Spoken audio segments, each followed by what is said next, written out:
I'll start by putting it simply. Danny Garcia is, pound for pound, one of the best boxers in the world. He's also my favorite type of fighter, an overachiever who takes tough fights and wins them, and a puncher who's proven he can pound his opponent into submission with a single left hook. Very few active fighters have faced the consistently tough opposition that Garcia has welcomed. Each time Garcia has gone to the gate, he's left the ring with his hand raised, and after unifying belts in the 140-pound division, Garcia arrived at SHOWTIME.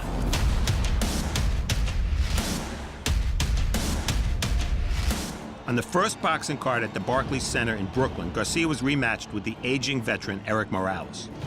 Garcia did what a young fighter is supposed to do to an old fighter. He pounded the future Hall of Famer in the opening rounds, and when they both launched left hooks in round 4, Garcia was first to the trigger, and that was that. Oh my, just a brilliant shot. Knocks Morales through the ropes. That's it, just like that.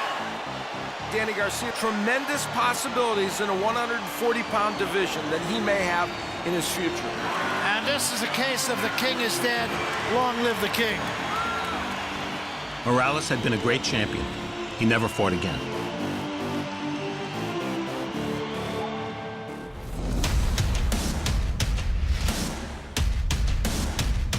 The following spring, Garcia returned to Barclays Center to face Brooklyn native and former 140 and 147-pound champion Zab Judah. Garcia employed an effective game plan early on, attacking Judah's body, and he stuck to it. The young champion showcased his speed and his strength throughout the first half of the fight and wobbled Judah several times. Oh, and he hurts Judah with that right hand. Judah absorbing all kinds of punishment in the corner. And he rocks him with that right, and he's still on his feet.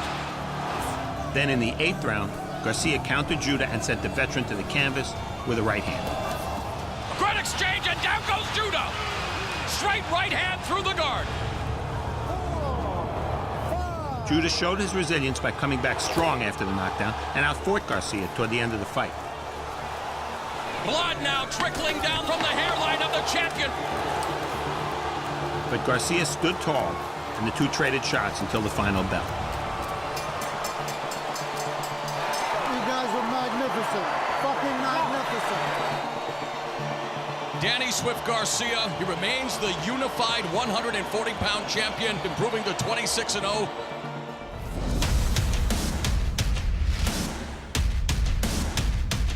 This fight is a fight boxing fans have salivated over. In his next fight, Garcia was matched with one of the biggest hitters in the game, Argentina's feared Lucas the Machine Matisse.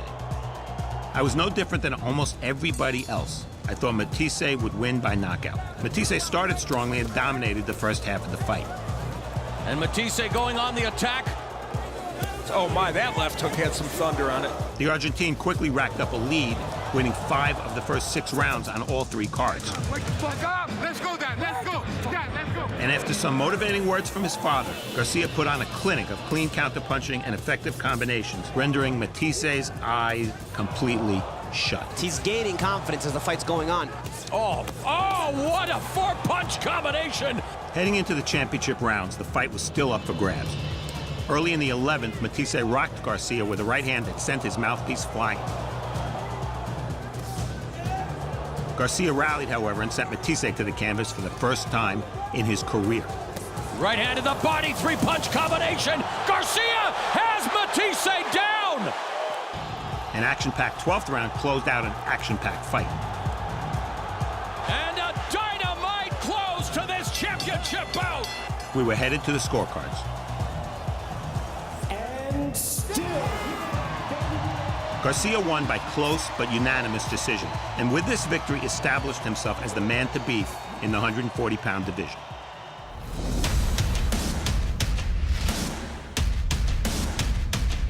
In March of 2014, Garcia traveled to his family's homeland of Puerto Rico and fought for the first time in front of the Puerto Rican fans. He faced the slick and always troublesome Mauricio Herrera. Oh, and there was a stiff right hand from Herrera. Going from Matisse to Herrera was like trying to hit a knuckleball after having faced Aroldis Chapman's 105-mile-per-hour fastball. Garcia had trouble landing cleanly. The fans here in Puerto Rico becoming a little restless with what they're seeing from the champion, who's trying to get on track now against the very tricky challenger, Mauricio Herrera. I thought Garcia lost, and I certainly wasn't alone in scoring for Herrera. I think Garcia's disappointing performance was largely due to Herrera's style. Still, he left the ring with a majority decision win and 2 championship belts.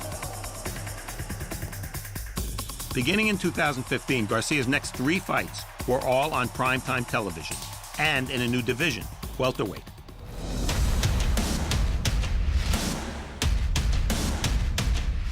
Garcia's much anticipated showdown with the battle-tested Lamont Peterson was really 2 fights. Garcia started out strong and built an early lead. Then in the later rounds, it was Peterson who applied suffocating pressure and narrowed the distance. Garcia got the close decision, and this time I agree.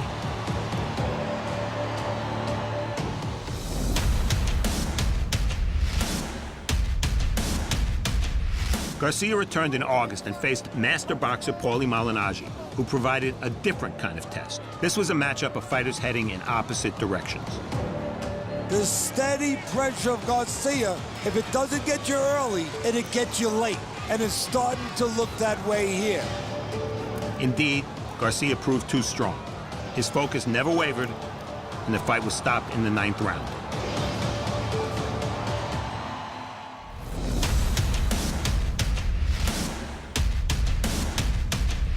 In his most recent major fight, Garcia went toe-to-toe with former 2-division titleist Robert the Ghost Guerrero.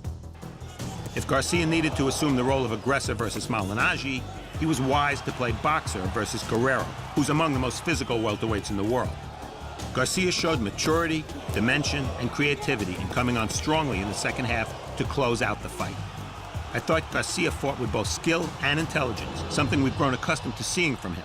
He did more than enough to secure a unanimous decision victory. This win made him a 2-division champion.